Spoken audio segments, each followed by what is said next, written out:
फिर कल बाहर आई आंटी, फिर कल बाहर आई आंटी। तू समझा? हाँ। नहीं, तू समझा नहीं। जैसे ही हम लोग वर्ग एक के तरफ आएंगे तो चलिए हम लोग शुरू करते हैं फिर से। वो कहते हैं निमोनिक्स, वो स्लोगन जिसके द्वारा हम लोग आवर्त सारणी को याद करना पॉसिबल बना सकते हैं। तो जैसे ही वर्ग की बात करते हैं और पहले वर्ग की बात करते हैं, इसको याद करने का तरीका क्या है तो आप मेरे साथ साथ दोहराइएगा। क्या है? हाली ना कर रब से फरियाद। जी हाँ, मेरे साथ साथ आपको दोहराना है। हाली ना कर रब से फरियाद। ये हमारा क्या हो गया? वर्ग संख्या एक को याद करने का तरीका। दूसरे, अब हम लोग चलते हैं वर्ग संख्या दो की और इसे याद करने का तरीका क्या होगा तो मेरे साथ साथ आपको भी दोहराना है। बेटा मांगे कार सेंट्रो बाप रोए। क्या? तो बेटा मांगे कार सेंट्रो बाप रोए। अब बेटा इतना बड़ा गाड़ी मांग लिया है कि बाप को रोना पड़ रहा है, तो ये निमोनिक्स है जिससे हम लोग वर्ग संख्या दो याद कर सकते हैं।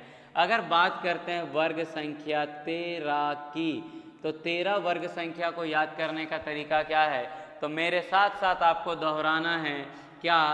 बाल बाल गंगाधर इंडियन तिलक, बाल गंगाधर इंडियन तिलक, बाल गंगाधर इंडियन तिलक लेकर चला है और हमें वर्ग संख्या 13 जो है वो याद करा चला है। उसके बाद वर्ग संख्या 14 की बात करते हैं। तो अगर आपको वर्ग संख्या 14 याद करना है, 14वां वर्ग, तो कहते हैं कि सीता जी का प्यारा, जो हम लोग कहते हैं सीता जी जिसको सबसे ज़्यादा मानते थे अपने प्रभु जी को, उनसे कहते हैं सीता जी, कहीं सीता जी सुनो प्रभु, कहीं सीता जी सुनो प्रभु। तो ये हमारा वर्ग संख्या 14 को याद करने का तरीका है। अगर हम लोग वर्ग संख्या 15 को याद करना चाहते हैं, 15वां वर्ग का, तो क्या था इसका तो किसी को भी अपने देश के प्रति आहत होने की ज़रूरत नहीं है। अगर ये वीडियो उस देश तक जाता है, ये बस एक निमोनिक्स है जिससे हम लोग याद करते हैं। और वो क्या है तो वो है न्यूजीलैंड पाकिस्तान ऑस्ट्रेलिया सब बिका, न्यूजीलैंड पाकिस्तान ऑस्ट्रेलिया सब बिका। उसके बाद आते हैं हम लोग वर्ग संख्या 16 को अगर याद करना चाहते हैं तो 16वां वर्ग याद करते हैं हम लोग कैसे तो मेरे साथ साथ आप भी दोहराइएगा। वो टीपने वाला स्टाइल हमारा पुराना है जिसको कहते हैं ओल्ड स्टाइल से टीपो, ओल्ड स्टाइल से टीपो। और आप याद कर चले हैं 16वां नंबर का सारा तत्व।